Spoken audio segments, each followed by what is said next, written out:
All year long, everyone has been talking about measurement and incrementality, specifically making sure that your customer acquisition channels are actually driving incremental customers. This year, everyone was looking for a new channel that has scale and drives actual impact. And at Sharma Brands, we test everything for clients. One that actually works and I'm excited to partner with for limited supply is AppLovin. Starting October 1st, AppLovin will be onboarding new advertisers who will be able to reach over 1 billion daily active users globally, with over 150 million of those in the US alone. Think about everybody who plays Wordscapes or Candy Crush, for example. AppLovin integrates your ads into their game experience where it feels natural. To stay in the loop about product features, creative best practices, and how other advertisers are using the platform, go to nick.co/applovin. That's nik.co/applovin. Welcome back to another episode of Limited Supply. Okay, today is actually a really cool episode. I sat down with this guy named Jared, and let me tell you about this guy named Jared. Jared runs all things marketing for Resident Home. Resident was acquired for $1 billion by Ashley Furniture, and is one of the only / most successful mattress direct-to-consumer companies. They were always known as the most efficient marketers, the most forward-thinking marketers, always on the cutting edge of what's new. And so I talked to Jared. He's been running everything there for 6 years. And then recently, when they got acquired by Ashley, he basically built out an agency to service all of Ashley's media needs, along with, trying to figure out how to market a catalog of hundreds of thousands of furniture pieces. So today's episode goes pretty deep with Jared. We talked all things, agency, like what are the roles that he built for the Ashley internal agency? How does he keep the team motivated? What is he doing for Black Friday? How does he think about catalog ads? What does he think about AppLovin? And everything in between. So take a listen. Let me know what you think. If you've got any questions, you can reach out to Jared directly on LinkedIn, or you could just email him. He puts his email there at the end. And if you got any questions for me, you can always email me or DM me. But enjoy the episode. It's a very fun one. I enjoyed doing it. I felt like a nerdy kid in the growth candy store. And I'll see you next time. All right, Jared, I'm stoked to have you here. So people probably saw from the title, but you run all things marketing over at Resident, which is now under the Ashley Home umbrella, which is very exciting because as a kid, those used to be my favorite buildings. I lived in San Diego, so I would see this massive pyramid-looking building, and it was always this mysterious Ashley Home building with a ton of awesome furniture inside. But excited to have you here on the podcast. Excited to dive into all things direct-to-consumer, new channels, Q4. Before we get started, do you mind giving us just a quick, brief background on yourself? Almost frame it as if it was your mother who's bragging at a family's party and telling everybody why you're so great. Sounds good. Well, first of all, thank you for having me. I appreciate being here. I'm looking forward to it as well. So my background, I've been doing this for a while. I've been in direct marketing for decades at this point. I know that sounds like a long time, and it certainly is. I started in a traditional sort of direct marketing agency where we were basically aggregating data through free products or sweepstakes, things like that, and we would turn around and market to that data back in the day where there were things like long distance was separated from your local exchange carrier. We would get paid bounties for delivering each time to those customers, delivering credit card applications, ringtones. Remember those things when you actually had to pay for wallpaper and ringtones? I know I'm dating myself a little bit, but there was a time when that stuff existed. So I did that for a good 10, 11 years. That was really where I cut my teeth in direct marketing. And it was, the way I look at that is marketing products that people probably weren't seeking out based on relationships I hardly had with them, which is not the easiest thing to do because someone signs up for a sweepstakes, that doesn't exactly mean you have a long-lasting relationship with them like you would with a brand or something like that. So after about 10 or 11 years there, I went more on the brand side of marketing to a couple brands in the skincare space, the hair care space, the pet space, some entrepreneurial stints in between. I tried to invent a few products, a dog leash, a baby bottle. What was the other one? Another one. I forget the other one. How is the baby bottle different? So it would work when, a cup, not necessarily a bottle, but a cup. So when you turned it upside down, a toddler could still drink out of it. It turns out I Nice. never brought it to market. It turns out someone did bring one similar to market and did a really good job. So Wow. it was the right idea. Yeah. Wrong time perhaps. And then I started. These were also on the side. A coconut chip company with a friend of mine, a vegan organic dehydrated coconut chip company. That was very interesting. Did it for about a year. Uh, then went into ad tech for 2 years, which was definitely a different change. Nothing I had ever done before, way out of my comfort zone, but a great learning experience. I think really evolved how I think about marketing, what I knew about marketing. But then I wanted to get back on the brand side, and that was 6 years ago when I went to Resident. Been there coming up on 6 years. Amazing. I also spent I did 2 years in ad tech, and I feel like it gave me a set of knowledge that is not Yeah, otherwise like commonly known. Like no one in this world knows about DMPs, DSPs, SSPs. yeah, yeah, yeah. But yeah, that's awesome. So Yeah. you've been at Resident now 6 years. So you were there pre-acquisition. I was. What's Yeah. life like pre-acquisition versus post-acquisition? Um, for me, it's very different.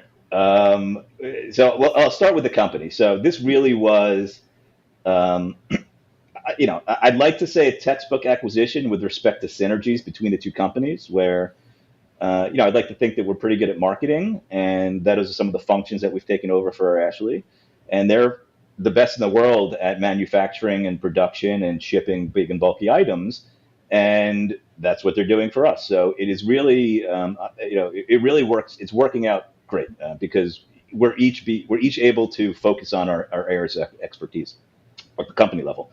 For me, my life has definitely changed. So obviously, I was 100% of my time dedicated to Resident prior to the acquisition.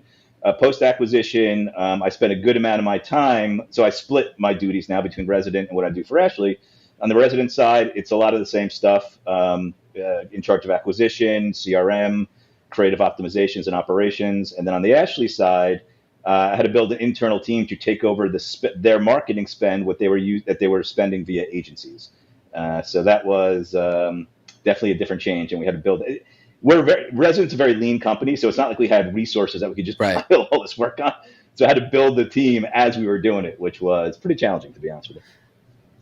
Is like I've worked with massive companies in the past, and their agencies, they tend to use, they're like the PhDs of the world, and they lose their mind if you try to talk about like conversion based marketing or Mhm. optimizing toward a click. Yeah. Is that kind of like what Ashley was doing prior? Like were they almost like not doing the performance marketing, where you guys were like, wait a second, all Yeah. we do is performance marketing? Yes and no.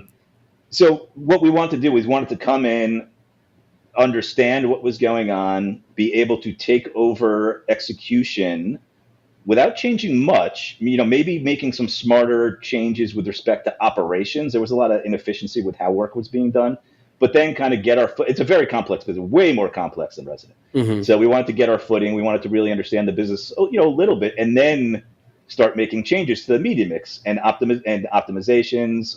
So kind of what you're alluding to. So it took us, it took us 2 months or so to really get our footing, and then we started to make really big changes to the media mix based on what we knew what was performant. To your point, we have a good amount of experience in what we know what works. So we made these big swings and these big changes, and it really, really paid off. The changes to the business were almost immediate, and we've carried that Wow. forward, through today. And of course, we've improved as we've really, we're over a year into it, so we've certainly learned a lot more. But the first couple months were crazy. For sure. Yeah. I'm curious, just as a side note, like, anytime I've gone into the ad account of a really well-known brand, Yeah. and even if it's run poorly, their CPAs are somehow massively lower than whatever the competitive new brand is, the challenger brand. Were you shocked by their CPAs when you went in because of how strong the Ashley brand is? Um, yes and no. I think the overall business was surprising with respect to what I would call the overall efficiency, meaning all revenue and all spend. Now, within that, you get the benefit of brand. That's where it shows up. You're getting Right. a lot of organic and a lot of direct traffic. So, within the platforms themselves, there was a lot of changes that need to be made. But Yeah. I was surprised at the overall efficiency of the business with respect to how Resident runs its business. Now, it had to be more efficient because there are retail stores, and there's real overhead associated with that, which Resident, we don't own any of our own stores, even though we're in retail. So there were really, really different factors that played into that. Yeah, makes sense. One thing you mentioned was sort of like building this like internal agency to take over operations from prior agency partners. That's something I've seen that a lot of brands are doing, especially this year post tariffs. Is they've thought, how can we bring this in house or stop paying this as a service out of house, keep the learnings in house, keep all the creative, everything. How did you think about like building that in terms of the roles, in terms of and maybe if you can't share anything that might be proprietary, like just think about the average founder who's building a business and doing that's doing maybe anywhere from 25 to 100 million in revenue. A lot of times they might be paying an agency and spending $1 to $3 million a month in ad spend. So maybe they're paying their agency anywhere from 30 to 200K in terms of all their agencies. It definitely gives you a good amount of firepower to like build an internal team. And so I'm curious, like how you think about that from a roles or a processes or all of that, and also, especially coming from your from the Resident side, like where everything was super lean and still had a family of brands, pre-acquisition, like still running efficiently. What kind of learnings did you take from there to then put into this team here? I think some of the immediate takeaways, or rather ideas that we ported over from Resident to what I was building for Ashley, was really making sure that you have subject matter experts in-house in your core platforms. I think there were some instances where the skill level wasn't necessary of the team that was running the spend wasn't up to. It's going to sound harsh, but I'd say our standards at Resident. So we really wanted to up level that. Now, having said that, there are also elements of that business that we really weren't that familiar with. So we did lean on the existing team, not necessarily the agency that was spending the money, but the internal people and the internal marketing team at Ashley to really help understand that business. It was a mix of various things. Now, on top of that, we're looked at as an internal agency. So we kind of have to answer to, a client, that client being Ashley. So that does take a different skill set as well, where you need to sort of manage relationships and expectations. Even though it's the same company, it's very different than me saying I'm managing marketing for Resident. Sure, right. I have people I have to answer to, but that's different than saying I'm managing marketing for Ashley and have to answer to another marketing team. So that took a little. There were people that we needed that skill set for that we did not have and never had internal at Resident. Mm-hmm. And is it pretty easy to take learnings across the brands? No. No. I wish it was. Yeah, I know. I mean, like large, what works and what doesn't work, sure. But this is a way more complex business. Tens of thousands of SKUs, a true omni retail, omni-channel retailer with wholly owned stores. Very, very different than Resident, which is the vast majority of what we do is online. Even though I mentioned we're in retail stores, but it's hard to connect those things at Resident. With Ashley, it's not easy, but you do have a path to connecting online spend to real retail results, and we could never do that at Resident. Right. And is like for something like that, are you guys building your own measurement in-house for that? We are. So Resident, that we are a buy versus build mentality. So at Resident, we have built our own tools for pretty much everything under the sun. We've built our own ID graph. We've built our own MMM models, our own multi-touch attribution models, and we are in the process of doing that for Ashley as well. But it's a longer journey and a harder journey, because the real key is if we can connect that online spend to what is happening in stores via an internal MTA and understand that connection, that online spend in that path to conversion. And if that path to conversion is in retail, that's a step that is even harder to connect than if it's just online. Right. How is like how has your approach changed? Because over here you're basically marketing a massive catalog Yeah. compared to fewer products and maybe going deeper on the individual product story or benefits education there. Like how does that change? Obviously catalog ads, but I'm Mhm. curious how you think about that more holistically, like from a marketing mix standpoint, from a Yeah. content standpoint, from, Yeah. does that mean your background's in direct mail? Do you also hammer catalogs there, online and offline? So direct mail has always been, it's been a piece of what I've done in the past. But that is direct mail is it's a piece of the mix. But in terms of how I think about it and how it's different, one of the things that I'd say, how do I compare and contrast it with Resident? Even though it's very, very difficult to be perfect, we try. You'll never be perfect, but you have a lot better chance of being close to perfect if you can control all the data and if you're primarily online. On the Ashley side, I had to take a step back and say, and I had mentioned we made some serious changes to the media mix, and that is almost uncomfortable to do Mm-hmm. because now, granted, it's based on endemic knowledge of what we know has worked, but it's a different business. So, with respect to measurement for Ashley, we did say we're going to make these big swings. Now we're going to fine tune what we're doing inside of the platforms that already exist and apply our know-how, but just cutting out entire channels, doubling down on others and seeing the impact on the business.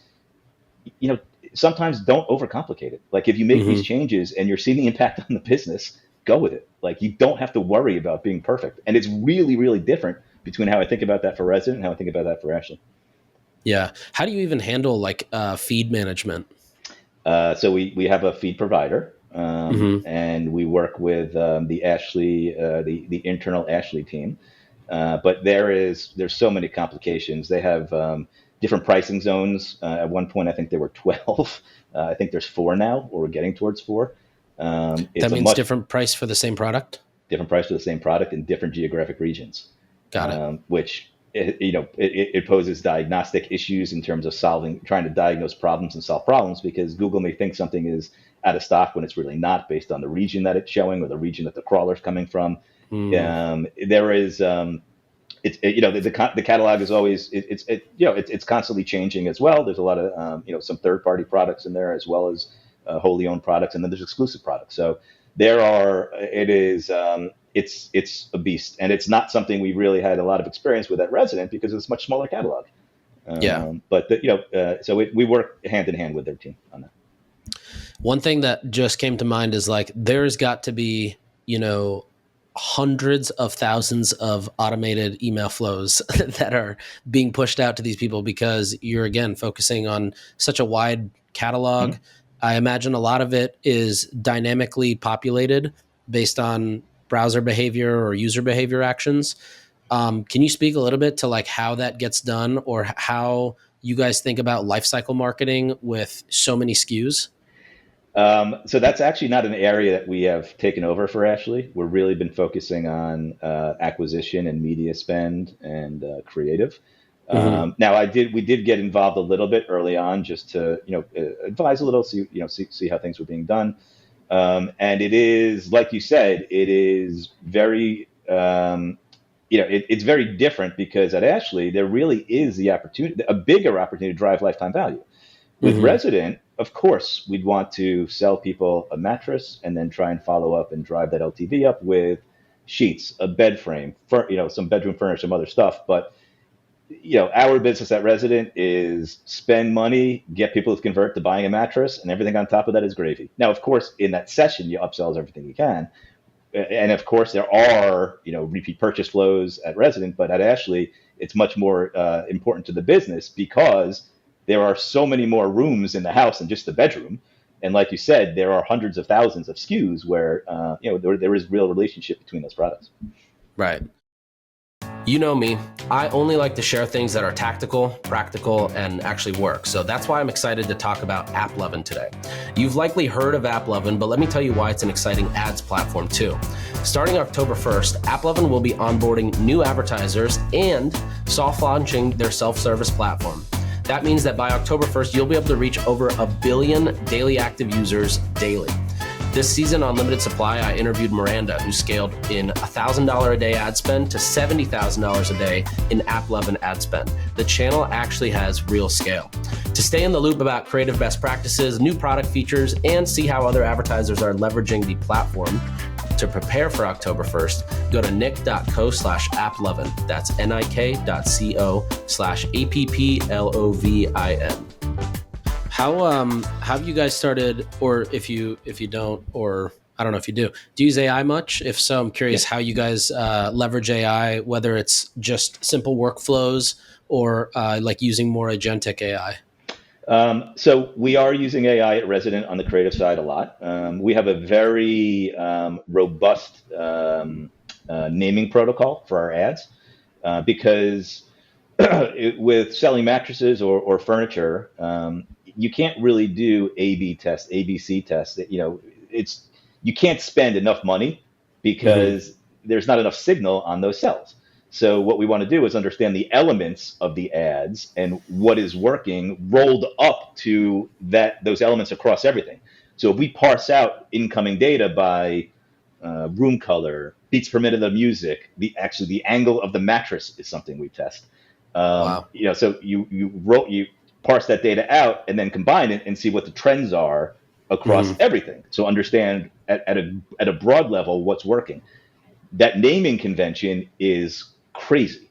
So we're using AI to modify that and work on naming that, as well as creative generation as well.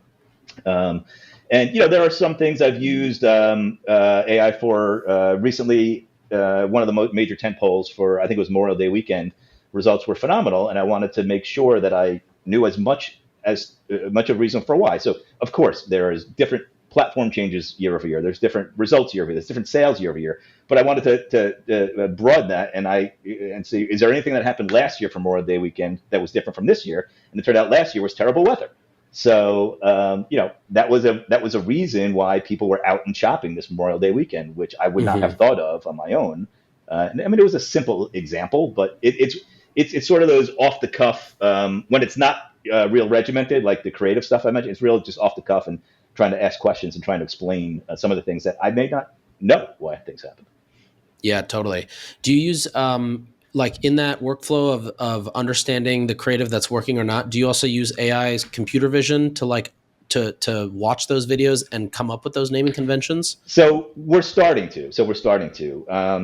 We think there's value in computer vision to understanding the elements, and you're breaking that out into tags. What is this ad? Are there people in it? Are there pets in it? Is it lifestyle? Is it not? Things like that. So that's what I'd like to get to, because we do that manually by naming these ads. We have people on our teams dedicated to naming ads, which in today's day and age certainly sounds like something that could be improved upon. I'm not looking to replace them. I'm looking to make their jobs easier by using tools like that. But yeah, something like that. Yeah. Totally. Any in general, any cool tools you've seen that have caught your eye? Whether you don't have to name them, or just talk about like what they do that's interesting to you. It's some of the stuff you mentioned. So it's identifying what's working from a creative standpoint. Now, a lot of the limitations I find there are that those results are pulled from platform, unless you are hooking up your source of truth or your MTA and you're feeding that back to the platform, which in turn, that could cause different sorts of problems. So I think tools like that are useful. And then if you take that a step further, there are tools out there in the creative world that will actually develop briefs for you, based on that stuff, as well as do competitive analyses. So, I think that's a classic use case. We are also experimenting with VO3 to try and simply. You played with Nano Banana? Well, I haven't gotten there yet, but I'm getting there. But to try and I've asked my team to try and recreate a successful ad using VO3. Now I think it's 6 to 8 seconds that you can only do in the beginning. So really for the hooks, to be honest with you, and see if they can recreate a hook that we've spent studio time and money on in terms of developing. And if we can do that with people that are not experts in this, I'm talking about like my growth team, some of the creative operations and optimizations team. And if they can do that, then that to me, it leads me to the thought process of there's a job here where someone focuses their entire time, and instead of spitting out a handful of hooks, per brand per week or whatever, I mean, you could do this, 100 of these things. But I need to prove it first, and that's what I'm working on is proving that we can recreate these with VO3. Yeah.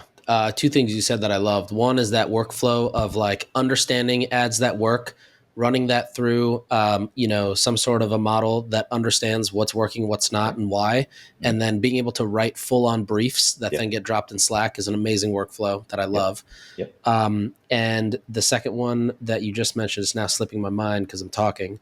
What was it? VO3 or VO3, yeah. Okay, yeah. Just being able to like create these hooks, like you said. I mean, especially in a world of catalog ads, there's easily a world where you can have 100,000 product hooks that are all different and instantly created within minutes, which is crazy. And actually, catalog ads, you hit on this earlier. With Ashley, catalog ads are a much bigger part of that business than for resident. And so we have an internal creative team that is, servicing Ashley as well.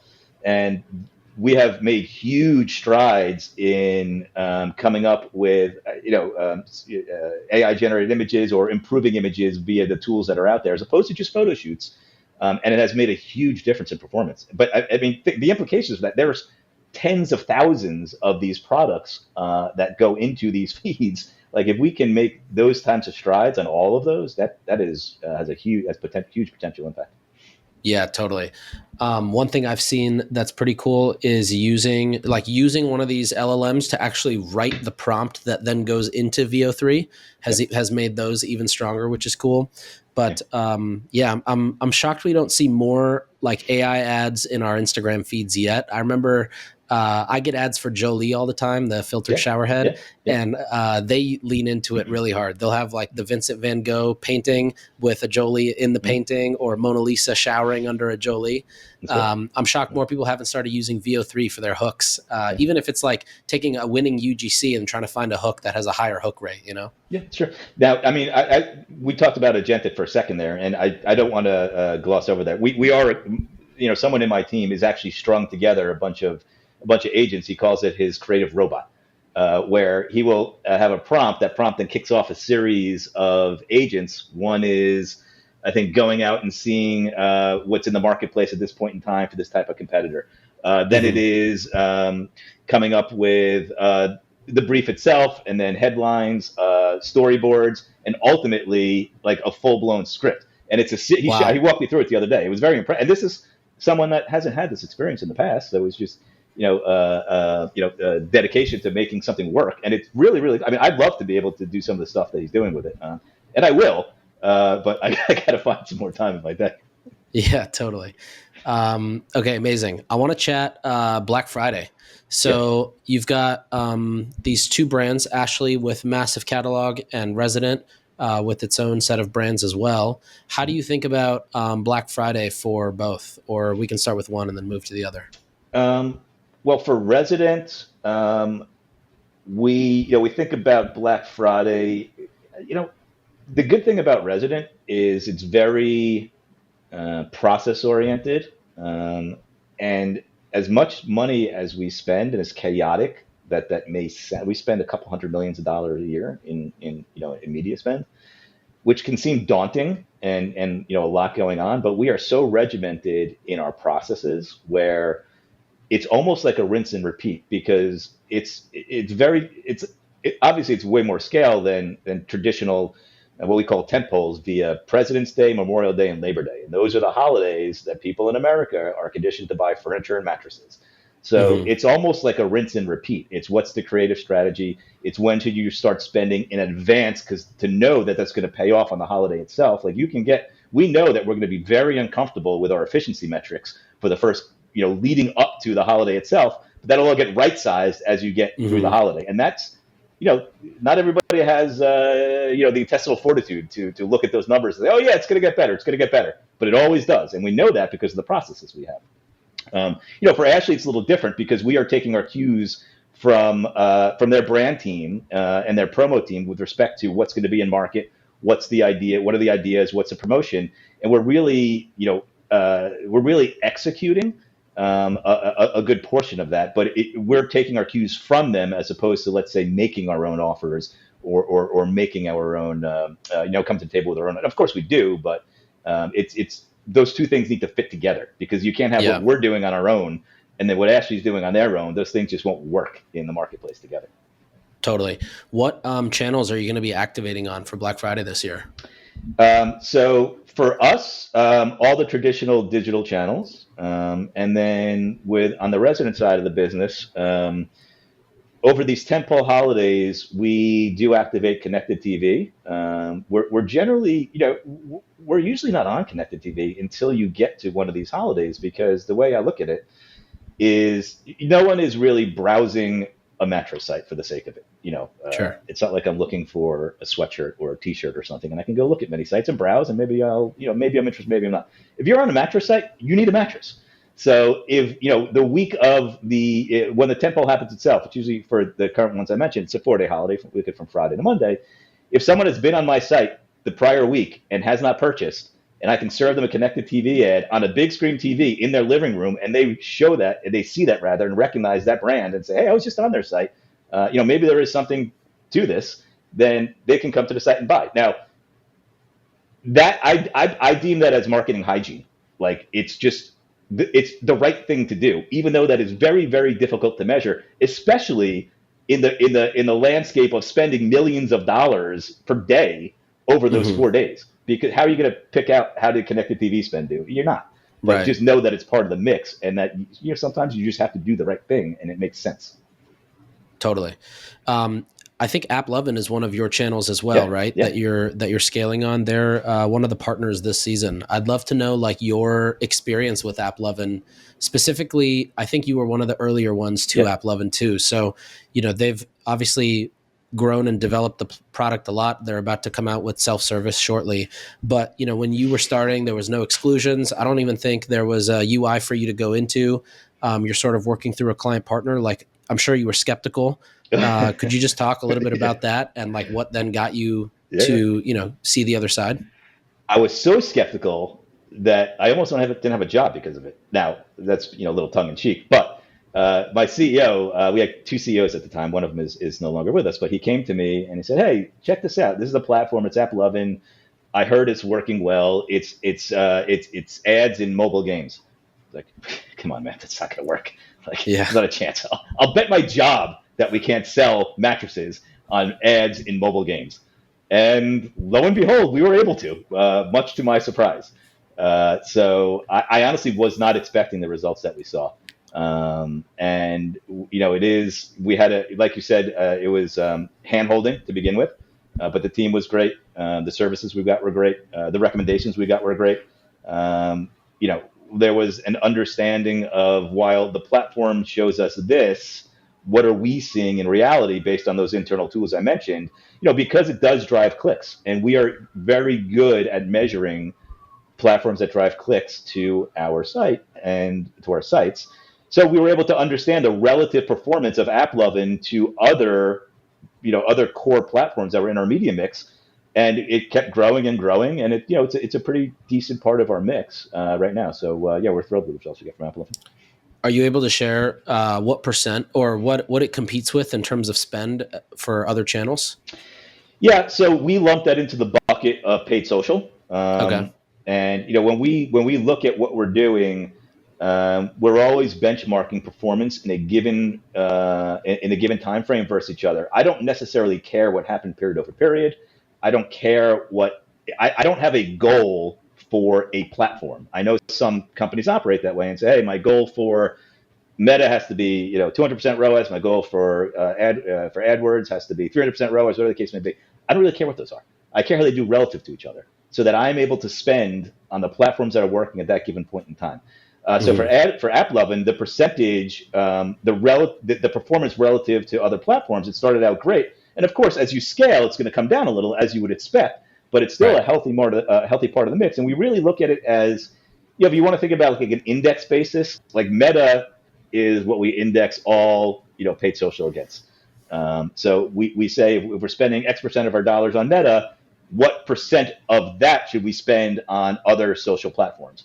And AppLovin has continually risen up the ranks of that ratio of Meta to AppLovin has narrowed. Now, I mean, it's not as big as Meta, but we're happy with the results for sure. Totally. Why do you think Candy Crush works so well to sell mattresses?